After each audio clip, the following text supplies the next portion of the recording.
I want to take some time to go over the survey results. So I'm just going to go through each question and I'll give some specific examples. I'll keep it anonymous. I mean, it's totally anonymous. I don't know who gave these comments. So at this point, how are you hoping that Fit Club can help you? That was the first question.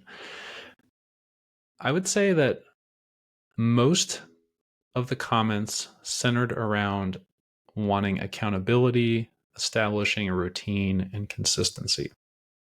So that, and pretty much everyone said that to a certain degree. So I think that's important to highlight. Everybody's looking for accountability.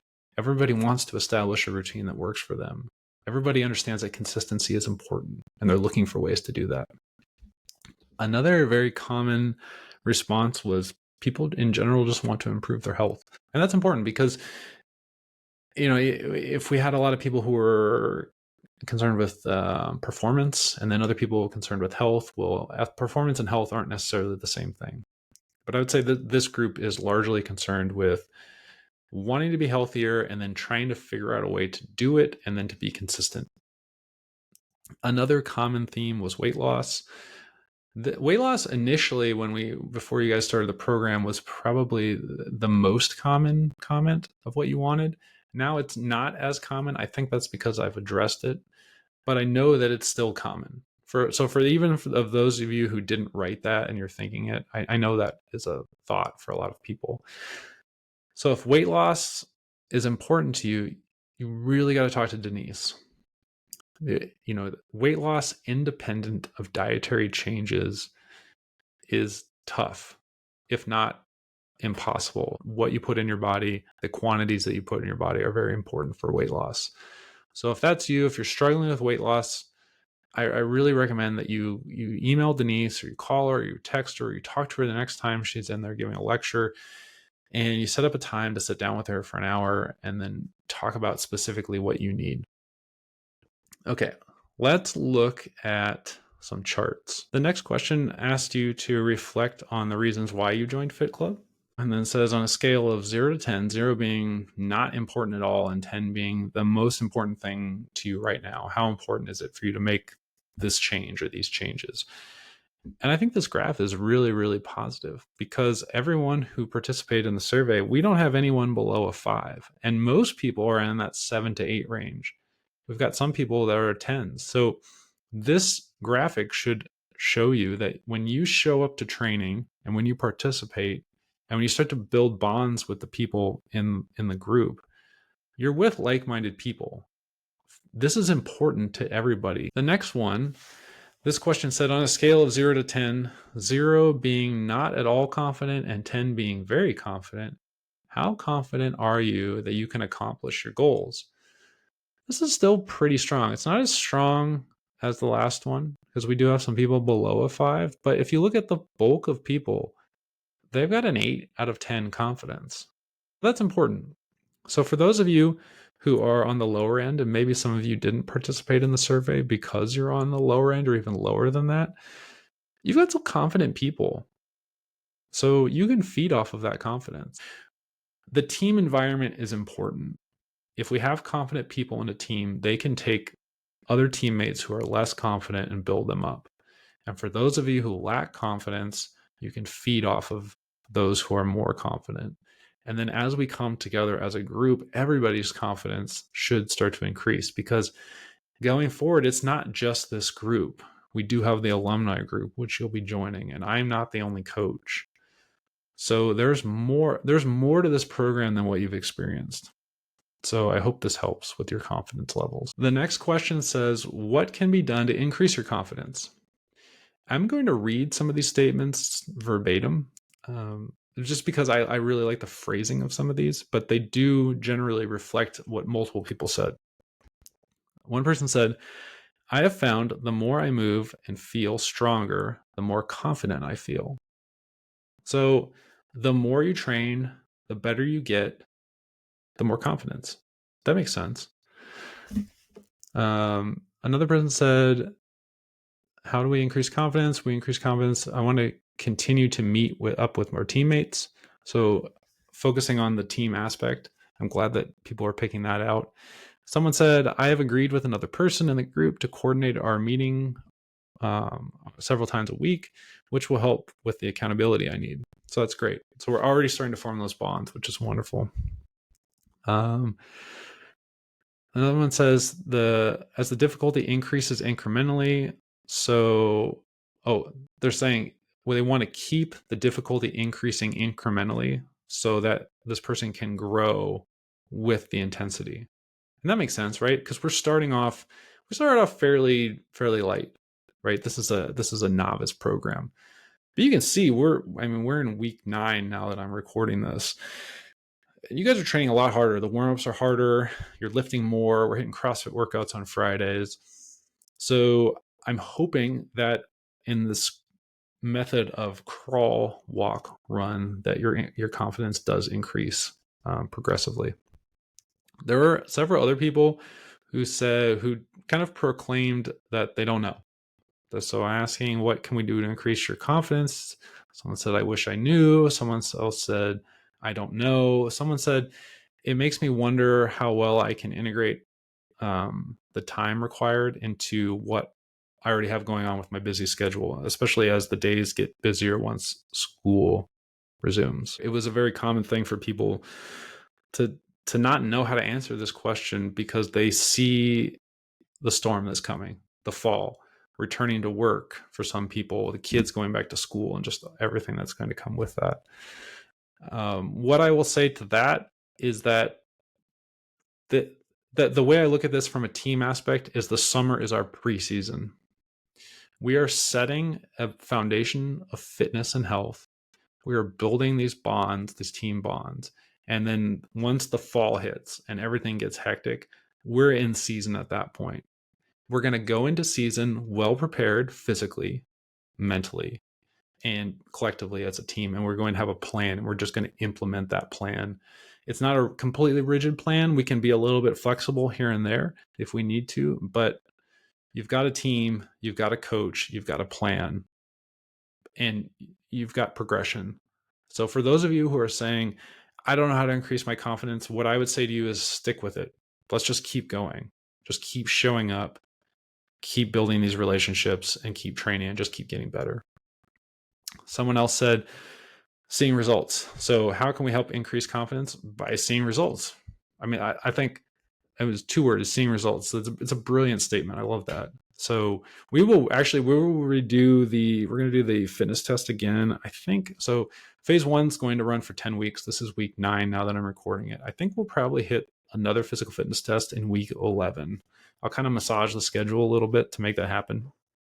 And then, so some people will see results. We'll see some results as a group, but even without a fitness test, you should already be able to see the results. I mean, I can see it as a coach, but if you're not seeing it, just when you're training or when you're warming up or other people are moving, step outside of your immediate bubble and kind of look around. Look at what people are doing. It's impressive, right? So watching other people thrive should also help you build confidence, because if you're around successful, thriving people, you're going to be successful and you're going to thrive.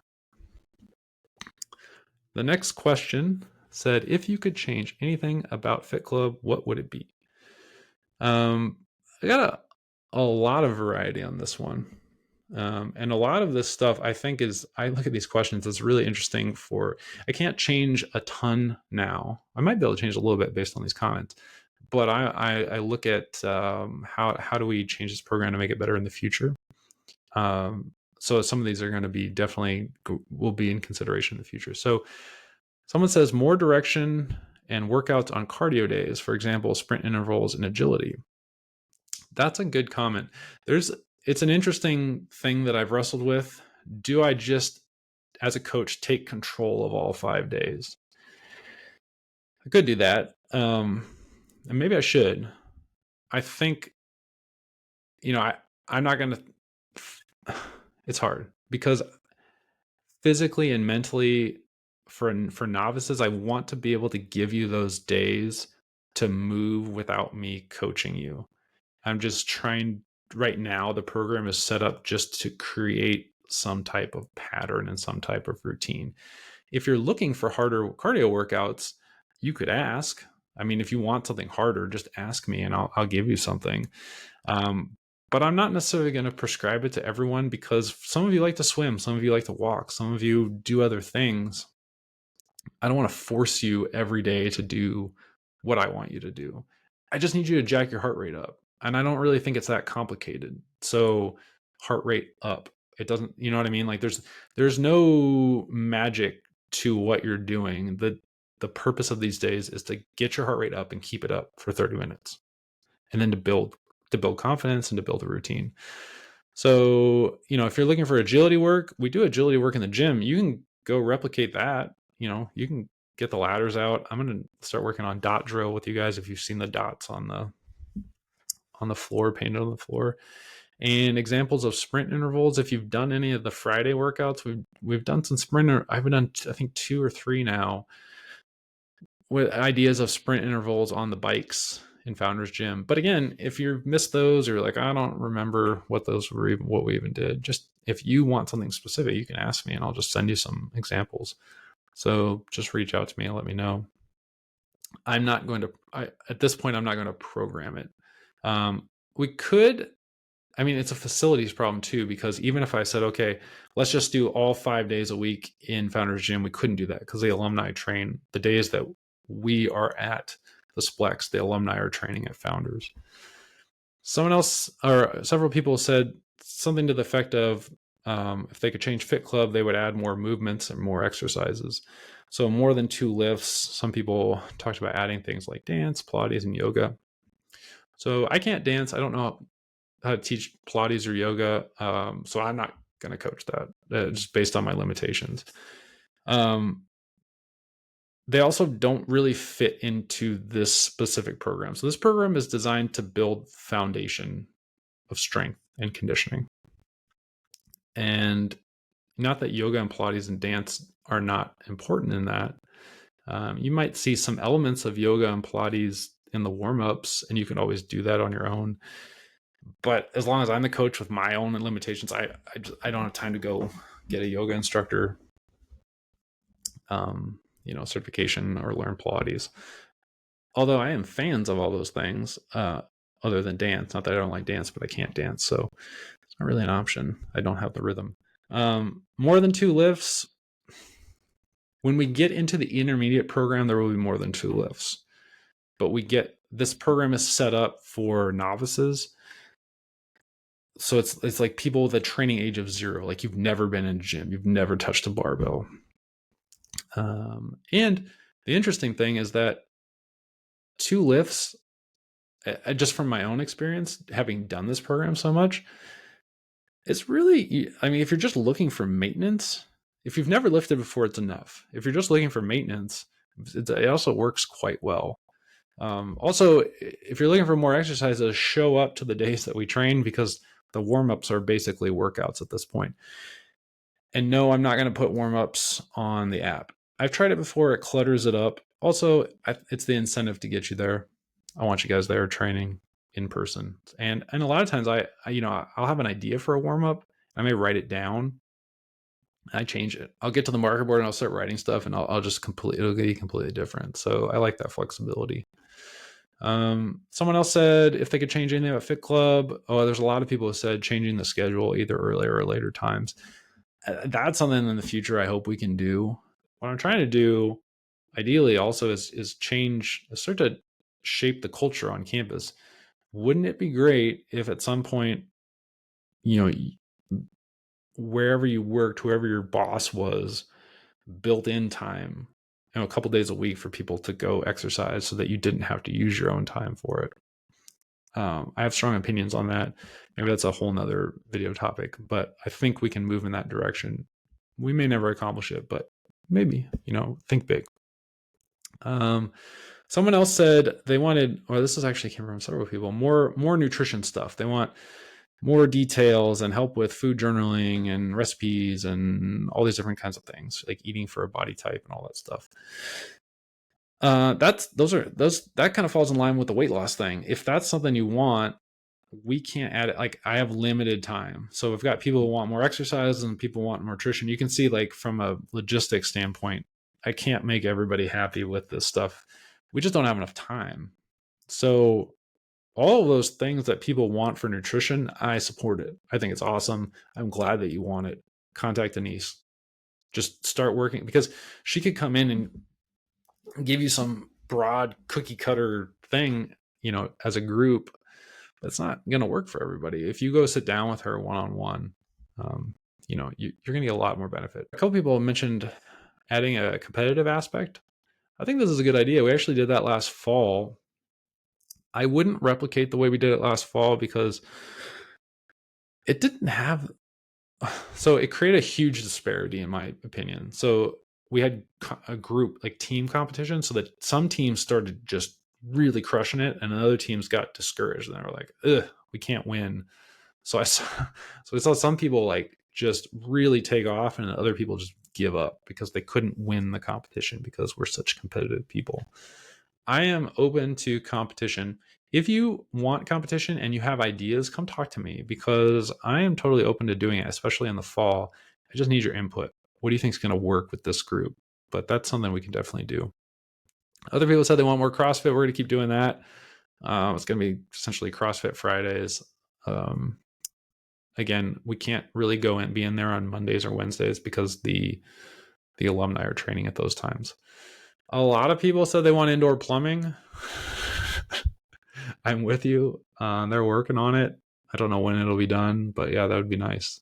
Some other people mentioned meeting less frequently. That's how they would change Fit Club. Here's an interesting thing. So I read that from several people, and I was looking at the stats. As of right now, you guys are at, I think, like around 66% participation for training sessions when I'm there.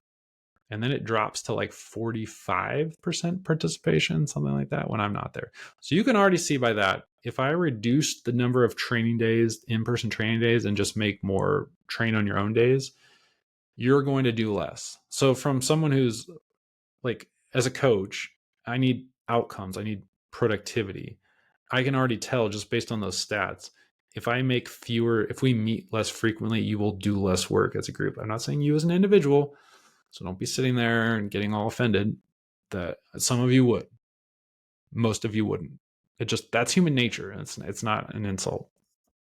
Now, there's an interesting argument to be made for this. So we've got like 66% attendance. So we train 5 days a week. So that's roughly 3 training days on average that we're getting out of everybody. So someone can make the argument, why don't we just reduce it to 3 days per week? And then we'd have like 100% participation. That's possible. And we could test it. But based on my experience with human nature, that percentage isn't going to change much. So if I lower the bar from 5 days a week to 3 days a week, my hypothesis would be that at the end of 6 months, we would probably still with this group have 66% participation or whatever it's going to be. So instead of right now, because we're setting the bar at 5 days per week, we're getting 66% participation. So we're getting like 3 days of training out of you guys. If I dropped it to 3 training days per week with that 66%, we'd be around 2 days of training. So it's not going to be as good. And you may disagree with me on that, and that's cool. That's just the way I see it right now. So I'm open to changing it in the future. Maybe we will, but to be honest, I'd have you in there 7 days a week if we could. I'd set that the standard because even if you were at that 66%, I would squeeze more out of you. You would have better results for sure. So meeting less frequently, yes, maybe as the program evolved. At least for this, though, we're going to keep it at 5 days a week. I mean, and once we get to the fall, we're only going to meet 2 days a week, and you'll have to train 3 days a week on your own. So, what are the biggest obstacles to attending Fit Club training sessions? There was a lot on here, and I can empathize with all of these. So you've got work commitments, the time of day or the scheduling, which we just talked about, kids and everything that goes along with kids, vacations, life responsibilities, lack of showers, again, indoor plumbing. The lack of indoor plumbing is affecting. It is. We are getting showers in there eventually. People are also talking about, obstacles being like discouragement. So they're referencing mental blocks. mental obstacles. So someone says, my mind is an obstacle. When it gets really hard, I worry. Like when training gets really hard, I worry as it gets harder, I won't be able to keep up. So this goes back to the confidence. This program is designed for you to succeed. It's designed for 100% retention. This is not a selection process where we're weeding people out. This is an inclusion process. If you stick with the program, you will progress with the program. If you fall out and you come back, you just have to hop in wherever we are and modify the intensity to what you need to be able to do. It's not like it's going to be harder for sure, but you can still do it. We can still make those changes. So if you're feeling like an obstacle to to attending Fit Club sessions right now is in here for any reason, come talk to me. And if I can't help you, we got to work that out, because I would hate for someone that to be the limiting factor. And honestly, I feel like for a lot of people it is. But again, if you're discouraged, if you don't know, you have so many resources. You've got a coach, you've got a team, and you've got a plan, and you have time. So I don't know, you have everything you need to succeed. We've just got to find a way to get around that mental hurdle. Another thing that people mentioned as an obstacle is injury and pain. Unfortunately, that's life. Sometimes we get hurt. Sometimes we have pain. We do everything we can to manage that within the program, but it's going to happen. And that, to be honest, is kind of part of life. So if it's honestly better to have pain and injury now in the program, because we can start to, well, how do we work through this? Instead of like taking a bunch of time off, take a little bit of time off, get it under control a little bit, and get back in the gym, and let's figure out, because guess what? The best predictor of pain is a previous history of pain. So if you have pain now in a joint, guess what? You're going to have pain in that joint at some point in the future. Let's work on that now and see how we can get around it and work through it. The last question was, outside of the Fit Club experience, what are the biggest obstacles to meeting your physical activity guidelines? And it was essentially the same thing as the biggest obstacles to attending Fit Club training sessions. So it's all the same stuff. The interesting thing, though, is in the last question, I talk about physical activity guidelines. So the physical activity guidelines are resistance training 2 to 3 days per week, which we do. And then on the low end, it's like 150 minutes per week of moderate intensity aerobic activity, so moderate cardio, or 75 minutes of more vigorous cardio. So they cut that in half, or some type of combo of all of them. And usually, I think the ACSM says spread it out over 3 to 5 days, the cardio. So if you think about it, especially if we're meeting less frequently, it gets harder to meet those physical activity guidelines, because you have to do it on your own, right? Without being prompted, and without a team physically there. So you could reasonably do this. Like, let's say you joined a CrossFit gym and you were doing like most CrossFit workouts are high intensity and they have resistance training built in. So you're getting that combo. So maybe you go to 3 CrossFit sessions a week, so 25, like, so you're getting 25 minutes each time, roughly like 30 minutes. You'd be exceeding the physical activity guidelines. That is one way to do it. So we could, like, going back to those other comments, we could feasibly meet 3 days a week, and I could just beat you down with some CrossFit workouts. We could do that. And it's fun, actually. I mean, a lot of people thrive in that environment. I like it. I don't think it would work well for this demographic, though. And it wouldn't have worked well for our last group. We are progressively implementing that. So some of you will go in that direction, probably after you're done with this program. Some of you won't. You'll hate it. You just won't get as much out of it. It's fine any direction you go. But those are the guidelines, and this program is trying to get you to meet the guidelines the best that we can. I hope that makes sense. I hope this survey helped you guys. It helped me a ton, because I'm always looking for ways to improve. So some takeaways from this: if you have ideas for competition, how you want to see that structured, come talk to me. I want to hear them, because we can do it. If you want specific for you ideas on how to improve your cardio days, come talk to me. We can talk about what you like to do. If you're trying to incorporate more lifts, You can do that on your own. We're getting it in the warm-ups. It's definitely coming in the intermediate program when we're done with this novice program. If you'd like to incorporate other stuff like dance, Pilates, and yoga, I can introduce you to people. I just don't know how to do that stuff. And also go talk to Denise. Everyone, I would highly recommend everyone in this class, even if you're not looking for weight loss, while you're making these changes, contact Denise, book an hour with her, and sit down and talk. Lay it all out. Like, this is who I am. This is how I eat, and these are my goals, and this is what I want to do. You know, it can be really helpful. It's surprisingly helpful for some people. Okay, that's it. I will see you guys at training probably tomorrow. All right, have a good one.